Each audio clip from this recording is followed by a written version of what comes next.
Ustaz, ana ada pertanyaan. Kan di zaman yang penuh fitnah ini, Ustaz, kita sering banyaklah lihat di berita tentang orang-orang yang membunuh secara sadis, maksiat secara terang-terangan. Banyaklah, seperti hal sudah tidak aneh lagi lah. Iya, jadi orang kayak nggak ada beban ya ketika melakukannya. Iya ya. Anda gimana sih kiat-kiatnya buat kita ini berhidup di zaman yang penuh dengan fitnah ini? Kiat-kiat untuk kita bisa bertahan dari zaman yang penuh fitnah ini seperti apa, Ustaz? Iya, Masya Allah. Capek gitu ya dengar berita-berita yang jujur banyak orang bilang tuh bukannya bikin seneng malah bikin sedih atau bahkan takut ya untuk hidup di zaman yang seperti ini. Orang kayaknya nggak punya jalan lain tuh ketika menyelesaikan masalah. Kalau kita dengar berita itu ribut sama orang, mereka memilih jalan menghilangkan nyawa saudaranya. Bahkan lebih dahsyat dari itu, mereka melakukan kemusyrikan, campur ya, semua maksiat gabung dengan kemusyrikan, dan menganggap bahkan menjadikannya sebagai perkara yang biasa aja. Dan itu kita dengar, bahkan kita saksikan di sekeliling kita gitu ya. Ini yang disebut dengan zaman fitnah.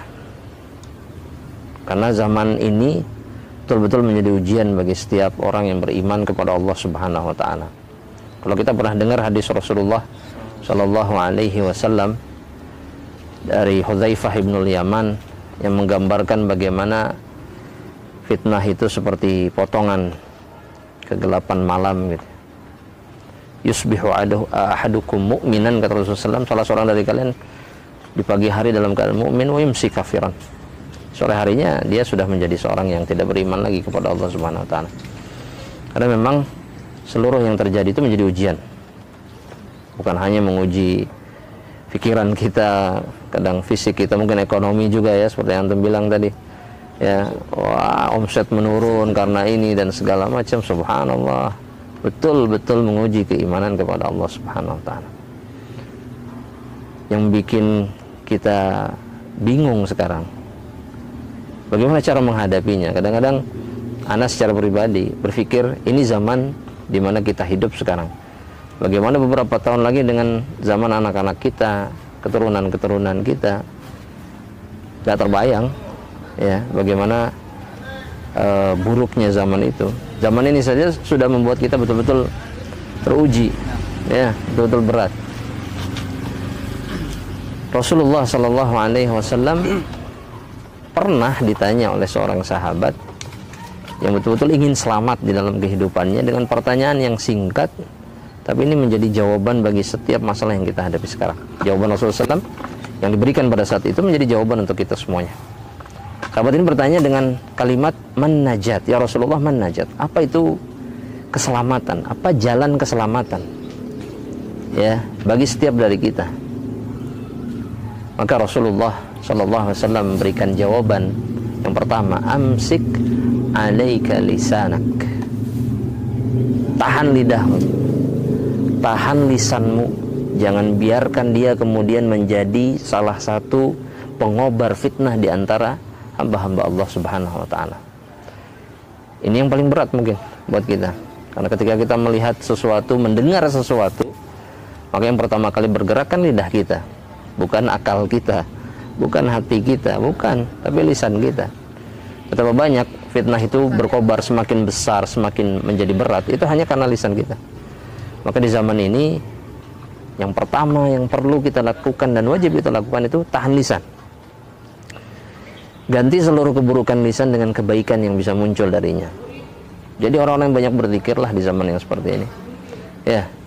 Atau jadi orang-orang yang kalau tidak bisa ngomong baik, ya tahan sudah ya, fal yasmut, kata Rasulullah SAW kan, fal yaqul khairan aw liyasmut, katakan yang baik atau diam, sudah, nggak ada pilihan lain ya. Man somatan aja, kata Rasulullah, yang diam selamat, yang diam selamat, kata Rasulullah SAW ya. Kemudian yang kedua kata Rasul, waliyasa'ka baituk, Ya, jadikan rumahmu sebagai tempat yang terbaik. Untuk apa? Untuk berkhulwah dengan Allah Subhanahu wa taala. Ini bukan ajakan ibadah hanya di rumah, bukan. Ya, tapi menghindar dari fitnah. Jadikan rumah sebagai tempat yang terbaik. Ya. Jangan terlalu banyak ikut campur ya, urusan orang lain, ya. Berkumpul dalam perkara yang tidak perlu atau melakukan perbuatan-perbuatan yang tidak perlu. Yang bisa dicegah dengan cara apa? Diam di rumah. Ya. Kadang-kadang kan banyak orang yang terjumus dalam fitnah hanya gara-gara dia suka berkeliling. Ya, dalam beberapa kesempatan dia muter-muter nggak jelas misalkan dan seterusnya. Akhirnya lihat dosa ini, lihat maksiat itu bersenggolan di jalan, akhirnya ribut dan seterusnya.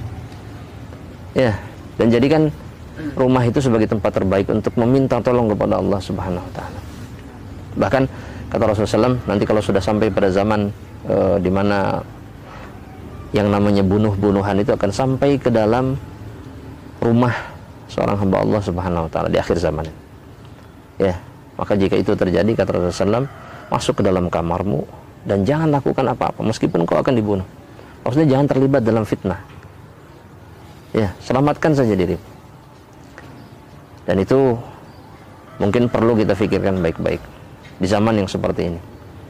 Karena memang kita rasakan kalau kita sedang di luar rumah, ya, sedang tidak melakukan ibadah misalkan di masjid atau yang lainnya di majelis ilmu, maka seakan fitnah itu betul-betul menyeret-nyeret kita gitu ya.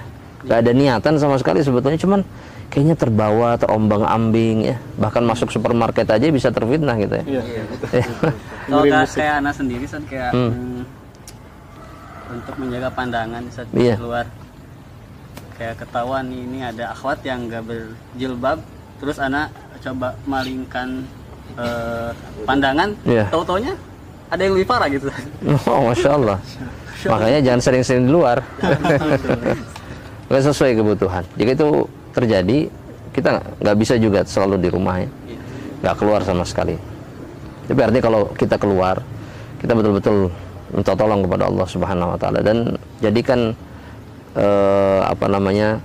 keinginan dalam hati kita itu yang terbesar adalah kita senantiasa berada di rumah, melakukan kebaikan, ya. Atau ketika kita keluar kita berusaha senantiasa melakukan kebaikan. Ya. Dan yang terakhir kata Rasulullah SAW dalam nasihatnya itu, wal yabki ala khati'atik. Hendaknya engkau menangisi dosa-dosamu. Jangan memikirkan dosa orang lain. Ya, jangan sibuk dengan fitnah-fitnah yang disebarkan, digelorakan oleh semua orang di sekitar kita, di sekeliling kita. Dengan menangisi dosa-dosa kita, Allah Subhanahu wa taala akan memberikan pengampunan yang pertama, yang kedua kata para ulama yang terpenting Allah akan menjaga kita dari seluruh fitnah. Allah akan melindungi kita. Allah akan menghindarkan kita dari azabnya. Karena dalam satu firman Allah Subhanahu wa taala Allah menyebutkan dua penyebab selamatnya dari azab. Yang pertama adalah Rasulullah SAW. Ya. Kami tidak akan mengazab mereka wahai Muhammad selama engkau ada di dalamnya. Ya. Dan yang kedua kata Allah Subhanahu wa taala, dan kami tidak akan mengazab mereka wahum yastaghfirun, selama mereka beristighfar atas dosa-dosa yang mereka lakukan. Ini yang menyebabkan kemudian kita berada di jalan keselamatan. Apalagi di zaman yang seperti ini. Ya, dan mudah-mudahan Allah Subhanahu wa taala itu betul-betul menjaga kita sebagaimana yang diminta oleh Rasulullah sallallahu alaihi wasallam kepada Rabbnya tabaraka wa taala dalam sebuah doa. Rasulullah SAW itu di antara doa yang sering diucapkannya kan berlindung dari 4 fitnah. Ya, dari fitnah azab jahannam, kemudian dari fitnah azab kubur, kemudian dari fitnah al-mahya wal mamat, ya, dari ujian, cobaan kehidupan dan juga kematian, dan yang terakhir adalah dari fitnah Masihid Dajjal. Itu yang kita harapkan. Allah memberikan perlindungan kepada kita ya dengan dari perkara-perkara tersebutlah supaya kita selamat betul-betul di dunia. Dan hidup kita ya berjalan sebagai seorang hamba Allah, dan akhir dari perjalanan kita harapkan surga Allah Subhanahu wa taala. Mudah-mudahan ya, memang menegangkan ya. Zaman ini memang menegangkan, tapi Allah Subhanahu wa taala sudah nunjukin jalannya, Rasul pun sudah nyampein jalannya apa. Ya. Jadi nggak usah bingung-bingung lagi sekarang. Iya, Ya, dalam banyak masalah itu yang perlu kita lakukan. Insya Allah kita selamat. Ya. Bisa, tapi dan terkadang juga kita masuk ke rumah kita ya. Betul. Handphone.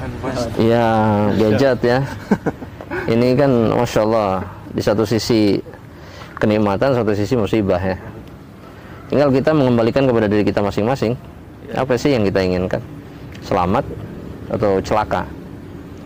Jadi ketika misalkan kalau ada orang misalkan ya, kadang-kadang menjadikan ini sebagai wasilah untuk menenangkan anaknya dan seterusnya. Nah, pilihannya antara dua, dia menjerumuskan anaknya kepada fitnah, atau jika dia ingin menyelamatkan anaknya dari fitnah, maka hindarkan dari seluruh madarat yang ada di wasilah-wasilah fitnah yang ada di zaman ini, ya TV, ya handphone, ya komputer ya, semuanya. Dan memang seperti yang dibilang tadi, betul, masuk sampai ke dalam rumah-rumah kita, dan nggak ada yang terhindar dari ini. Bahkan di atas gunung sekalipun, ya di pedalaman sekalipun, semuanya sudah sampai kepada mereka fitnah-fitnah ini. Assalamualaikum warahmatullahi wabarakatuh. Betul. Ya cuma Allah yang bisa melindungi kita, dan mudah-mudahan kita diselamatkan ya sama Allah Subhanahu wa taala. Masya Allah. Ana permisi dulu ya. Iya, Insya Allah. Makasih Ustaz jawabannya. Nah, maafkan. Insya Allah. Dan mudah-mudahan permisi. Nah, insya Allah. Udah lah ya.